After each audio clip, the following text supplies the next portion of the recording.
Salve moçada, tudo bem? Vamos falar um pouquinho sobre leis de Newton. A primeira lei de Newton fala sobre a inércia. Inércia é a tendência de um corpo de ficar em equilíbrio, seja ele parado ou seja ele em movimento retilíneo e uniforme. Note que quando eu falo de movimento retilíneo e uniforme, eu estou falando que a velocidade não está variando nem seu modo, nem sua direção e nem seu sentido. Então acontece o seguinte, pelo fato de velocidade ser vetorial, para que a velocidade fique constante, essas três características devem ficar constantes também, certo? Agora, se existe variação na direção, ou no sentido, ou no módulo, a velocidade não fica mais constante, certo? Então, um exemplo que a gente pode falar aqui é sobre o movimento circular uniforme. No movimento circular, a direção da velocidade varia a todo instante, porque a direção da velocidade é tangente à trajetória. Como a trajetória não é retilínea, ela é circular, em cada ponto da circunferência, a reta tangente vai tendo direção diferente, certo? Então vou variando a direção, embora seja um movimento uniforme, porque o movimento uniforme significa que apenas o valor da velocidade fica constante. Tudo bem? Então, para que um corpo esteja em equilíbrio, ele tem que estar ou parado ou em movimento retilíneo e uniforme. E a lei da inércia nos fala isso, que um corpo tende a ficar em equilíbrio, seja ele parado ou seja em movimento retilíneo e uniforme, até que uma força atue nele. O que é uma força? É aquilo que altera o estado de inércia de um corpo. A gente fala muito sobre agilidade. Agilidade é a capacidade que um corpo tem de variar a sua velocidade.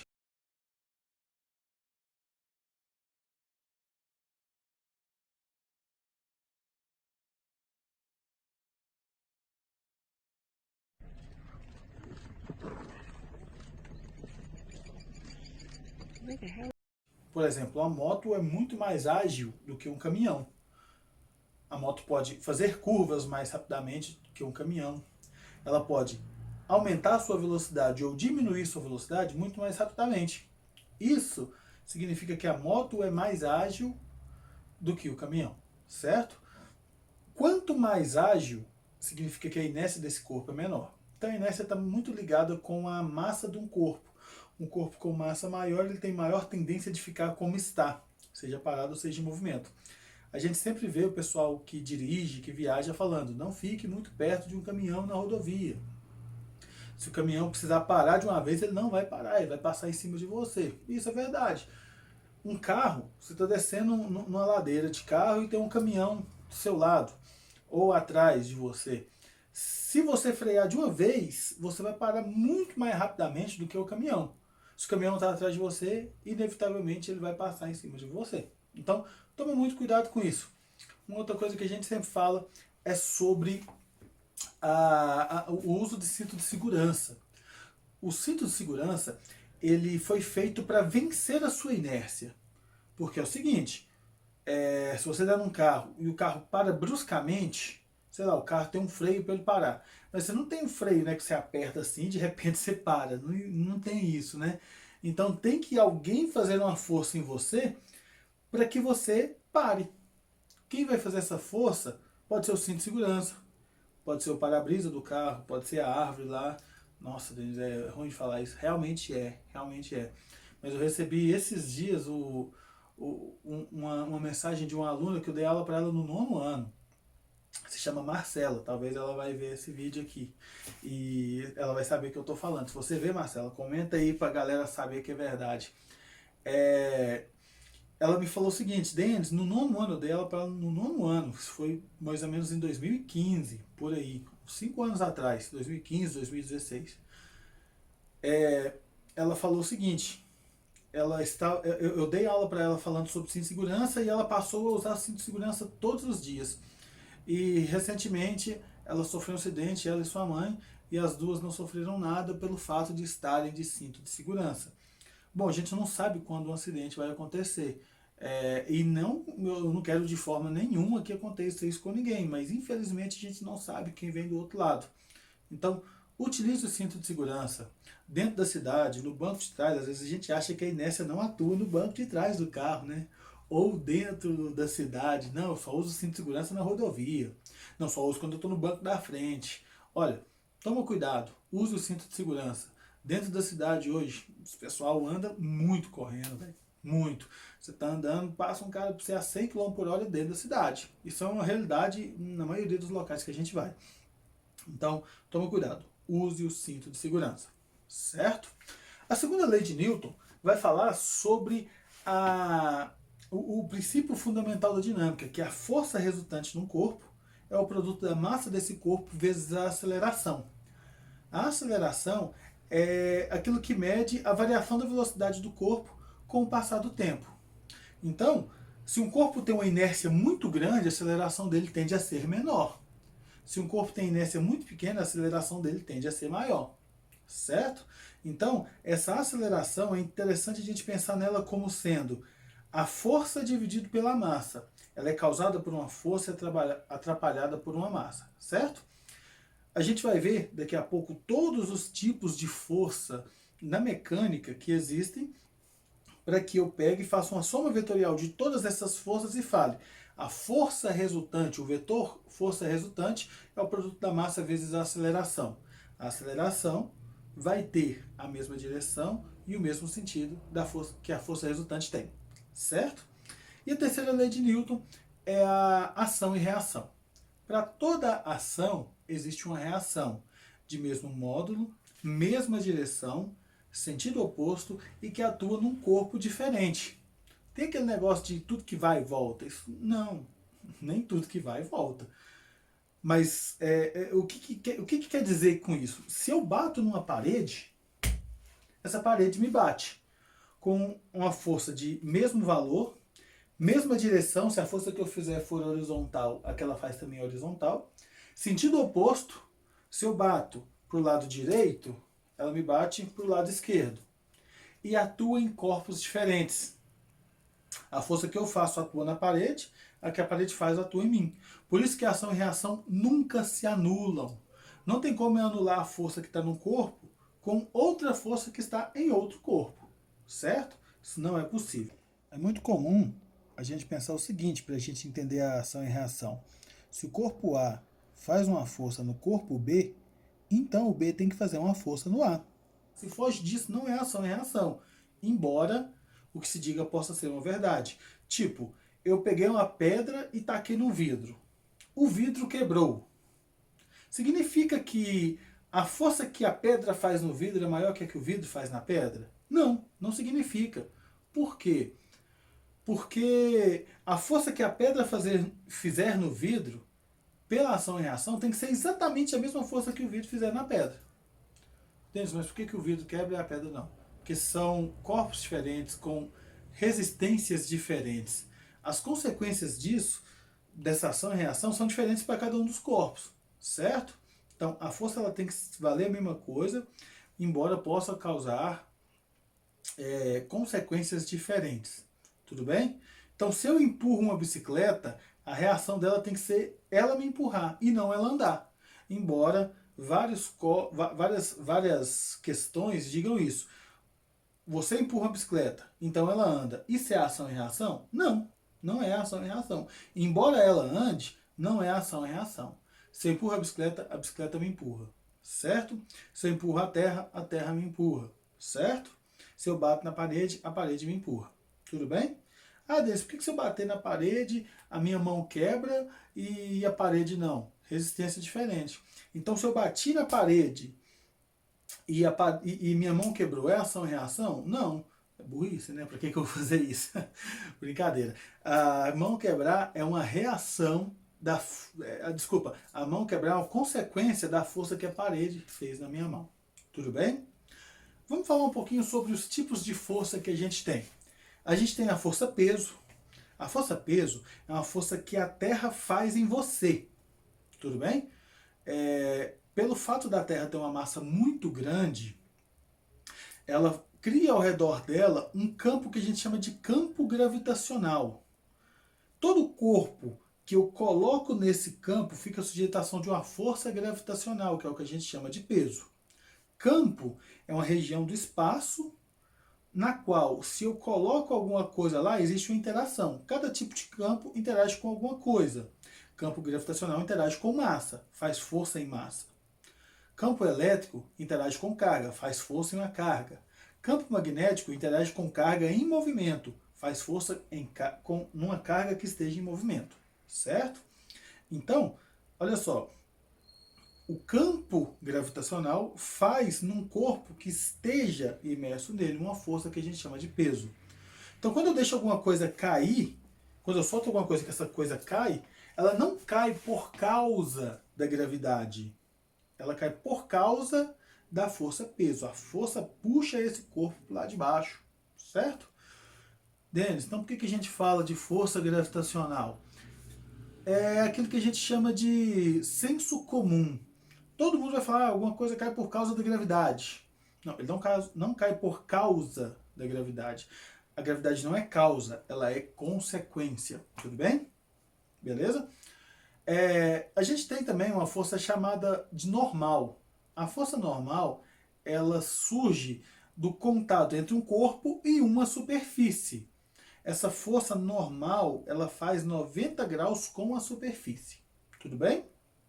Então, olha só, o que vai acontecer? Sempre que houver uma superfície e um corpo estiver em contato com essa superfície, vai existir a normal. Só não fala que peso e normal é ação e reação. Pelo amor de Deus, cara. Por quê? Porque nem sempre o peso e a normal estão, para começar, em sentidos opostos, na mesma direção. Se o corpo estiver num plano inclinado, por exemplo, a normal não vai estar vertical, ela vai estar inclinada. Mas assim, o que mais pesa nisso tudo, peso e normal atuam no mesmo corpo. O peso é feito pela Terra sobre o corpo que você está estudando. A normal é feita pela superfície sobre o corpo. E outra, em algumas situações, se eu pegar um bloco que esteja pendurado ao teto de algum lugar, por exemplo, e que ele não esteja em contato com o solo, ele tem peso, mas ele não tem normal. Certo? Então, peso e normal não formam para ação e reação de forma nenhuma. Usando esse exemplo que eu te falei agora sobre um corpo que está preso a um fio, eu vou falar que nesse fio existe uma tração ou tensão. Qualquer um que você falar, tá de boa, certo? Então, tração ou tensão é a força que atua nos fios. Ela é a mesma para um fio só. Então, se duas pessoas puxam um fio, a força que elas estão fazendo é a mesma. Deixa eu te dar um exemplo do cabo de guerra. Quem vence o cabo de guerra não é quem faz mais força no fio, porque no fio vai ter a mesma tração. Quem vai vencer o cabo de guerra é quem tiver mais atrito no pé, certo?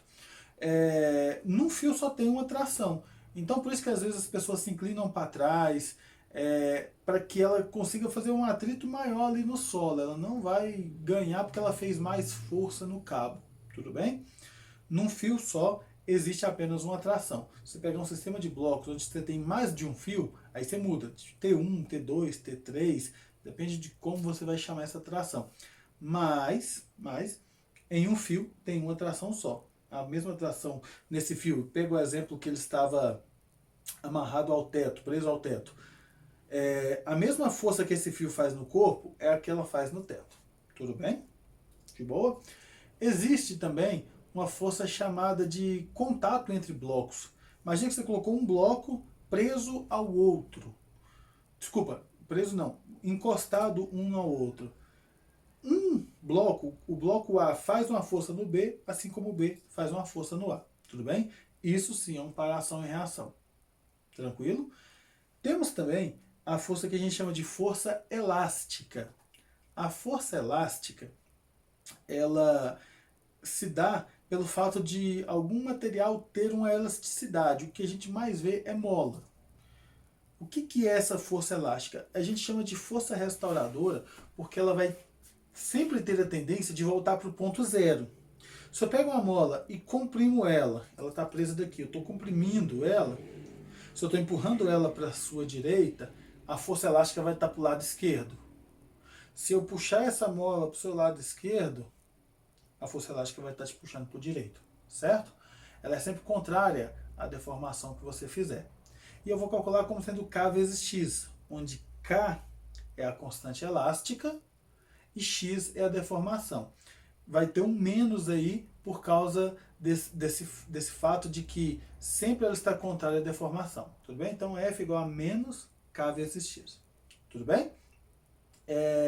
Esse K mostra para você quão dura ou quão macia é essa mola. Maior valor para K, para a constante elástica, mais dura é a mola. Tudo bem? E a força de atrito. Essa força de atrito, ela é sempre contrária ao movimento ou tendência de se movimentar. Eu tenho dois tipos de atrito, o atrito cinético e o atrito estático. O cinético é quando há movimento relativo entre esse bloco e a superfície, e o estático é quando não há movimento relativo. Note que o atrito estático ele é variável. E existe um valor máximo para esse atrito estático, que é o que a gente chama de atrito de destaque. Então eu vou aumentando o valor da força que eu estou fazendo nesse corpo, por exemplo, e ele ainda está parado, o atrito vai aumentando. Quando ele estiver na iminência, quando ele estiver começando a se movimentar, é o atrito que eu chamo de destaque. E o atrito estático, ele é maior do que o cinético, do que o dinâmico. Você já deve ter passado por essa experiência de tentar empurrar um móvel, você fazer muita força para colocar aquele movimento, e depois que ele entra em movimento, ser mais fácil de continuar o movimento dele. Porque o atrito estático, ele é maior do que o cinético. Tudo bem? O máximo valor do atrito estático é o que a gente chama de atrito de destaque. Tudo bem? Eu vou calcular a força de atrito como sendo μ vezes a normal. Esse μ é o coeficiente de atrito e a normal é a força normal que a gente acabou de comentar aqui. Certo? Por esse motivo, a gente fala, por exemplo, do freio ABS. O freio ABS é um sistema anti-bloqueio das rodas. Porque enquanto a roda está girando, a gente tem um atrito chamado de atrito de rolamento. É um atrito estático. O ponto da roda que encosta no solo, ele não se desloca. Então a gente chama isso de atrito estático, atrito de rolamento. Se eu frear o carro de forma a travar a roda dele, o que era atrito estático vai passar a ser atrito cinético e o carro vai começar a deslizar.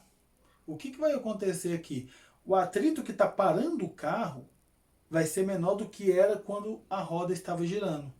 Então, criou-se esse sistema ABS para quê? Para que a roda continue girando mesmo se eu frear com toda a força que eu tiver ali, certo? Ele faz o seguinte, quando tem um sensor que mede essa rotação da roda, quando a roda começa a parar de girar, ele solta um pouquinho o freio e vai apertando novamente, para que a roda continue girando, para que o carro pare mais rapidamente, certo? Coisas que influenciam também na frenagem do carro o grau de rugosidade da superfície. Por exemplo, os pneus ficaram carecas, o que a gente faz? Desvia da blitz? Não. A gente troca o pneu, né? Por quê? Porque se o pneu está mais careca, quer dizer que o grau de rugosidade dessa superfície é menor. Significa que o atrito vai ser menor. Significa que é muito mais fácil que a roda trave e o carro passe do atrito estático para o cinético. Tudo bem?